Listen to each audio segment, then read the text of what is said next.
একাত্তরে মানবতা বিরোধী অপরাধের মামলায় কিশোরগঞ্জের রাজাকার মুসলিম প্রধান ও সৈয়দ হুসেইনকে মৃত্যুদণ্ড দিয়েছে আন্তর্জাতিক অপরাধ ট্রাইব্যুনাল। বিচারপতি আনোয়ারুল হকের নেতৃত্বে ৩ বিচারকের ট্রাইব্যুনাল দুপুরে রায় ঘোষণা করেছেন।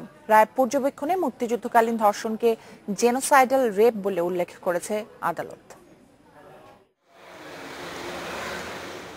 ট্রাইব্যুনালের চেয়ারম্যান বিচারপতি আনোয়ারুল হক শুরুতেই জানান, রায় এসেছে সংখ্যাগরিষ্ঠতার ভিত্তিতে।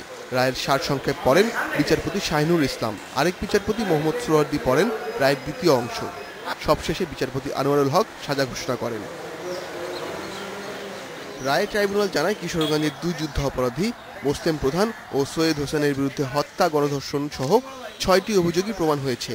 এর মধ্যে নিকলির গুরুই গ্রামের পূর্বপাড়ায় 26 জনকে হত্যা এবং নানশ্রী গ্রামের হিন্দু নারীদের ধর্ষণ ও গণহত্যার অভিযোগে 2 আসামিকে মৃত্যুদণ্ড দেয় আদালত। রায়ের পর্যবেক্ষণে যুদ্ধকালীন ধর্ষণকে জেনোসাইডাল রেপ বলে উল্লেখ করে আদালত। এই মামলাটিতে আমাদের পক্ষ থেকে অত্যন্ত কঠোরভাবে আমরা চেষ্টা করেছি যাতে এটি প্রতিষ্ঠা করতে পারি এবং আজকে রায়ের মাধ্যমে প্রমাণিত হয়েছে 1971 সালের যে গণধর্ষণ করা হয়েছে নির্যাতিত নারীদেরকে, তা হচ্ছে গণহত্যার শামিল। আদালতের রায়ের প্রতি সম্মান জানালেও আপিল করার কথা জানিয়েছেন আসামি পক্ষ।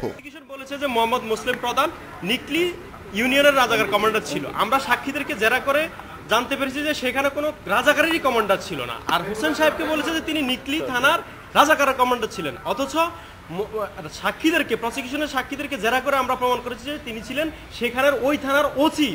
নিয়ম অনুযায়ী ট্রাইব্যুনালের মামলার রায়ের 1 মাসের মধ্যে সর্বোচ্চ আদালতে আপিল করা যায়। সেই হিসেবে মুসলিম প্রধান আপিলের সুযোগ পেলেও মামলার শুরু থেকেই পলাতক সৈয়দ হোসেনকে আগে আত্মসমর্পণ করতে হবে।